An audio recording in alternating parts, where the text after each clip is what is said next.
Greetings, this is Adrian with Xpandur LLC, and that's a place where I expand your business. And I specialize in getting warehouses more throughput with the same hours. There are three ways that I go about doing this. Number one, I walk you through how to build great teams fast. This involves things such as getting all the work instructions documented electronically. These are recipes. After that, we walk through the applicant tracking software where we can filter through thousands of applicants quickly and find the best people, usually within 14 days of them applying. For those that we want to hire, we will interview them, and I walk you through how to write ironclad interview questions to make sure that you get the best people. Everybody else gets the canned rejection letter. For the people that we do hire, we bring them in and we give them an orientation. And this orientation is anywhere from 2 to 5 days.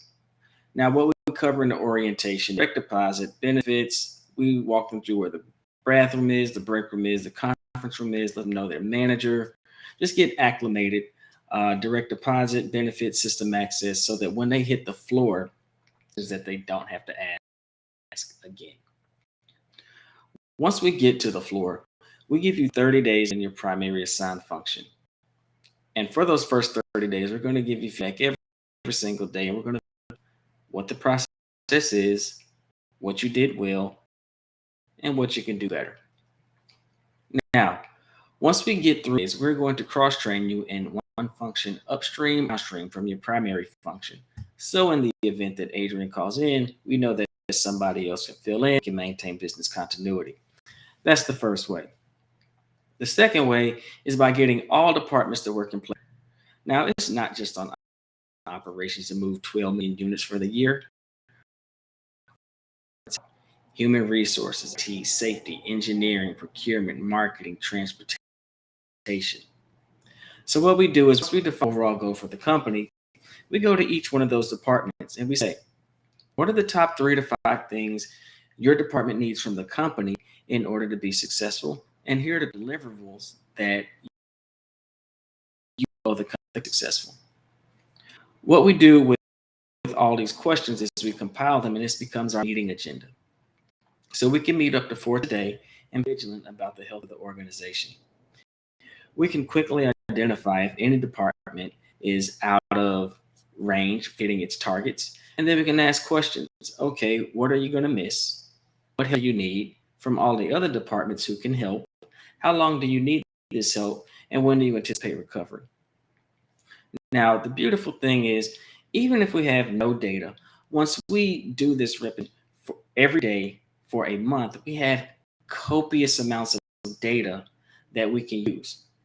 And we can use this data to start to analyze trends and reallocate our resources better throughout the month, the week, and even the hour.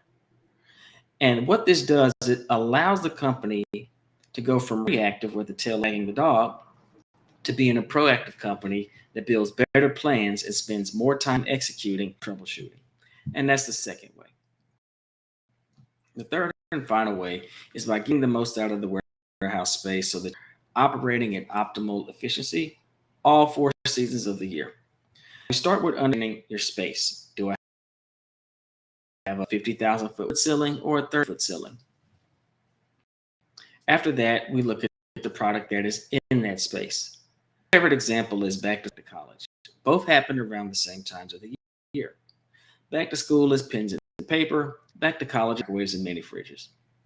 Now, if I sell 100,000 packs of pens and paper and 100,000 microwaves and fridges, those are 2 totally different amounts of space that I need. Now that we've got that concept on wraps, we're going to go to our toughest quarter of the year, which typically in general retail is quarter. And we're going to go to marketing and sales and say, for everything we intend to sell in this quarter, if we bought it all at once, how many times will we fill up the warehouse? Let's say 7 times. We'll go to procurement. Okay, how do we break up the purchase order into eighths? Now, we want to break this down into smaller chunks because we want to avoid overcubing the house, thereby spending auxiliary warehouse charges and storage trailer charges. Now, once we execute and solve for quarter 4, we repeat this exercise for the remaining 3 quarters. So now we have a plan a separate plan for all 4 quarters of the year. The icing on the cake here is that we managed to transition between those quarters more effectively. In quarter 4, the warehouse is expanding, but if it expands too quickly, you are going to have to pay for auxiliary warehousing and storage trailers. Now, quarter 4 is followed by the lightest volume of the year, which is quarter 1. Typically, you only need to use about 60% of your warehouse in quarter 1, but you don't want that 60% spread out through 100% of the warehouse. So what I'm doing here is I'm making sure that you avoid extra costs during the busy season and also avoid inefficiency in the low season. And those are the 3 ways that I help warehouses get more using the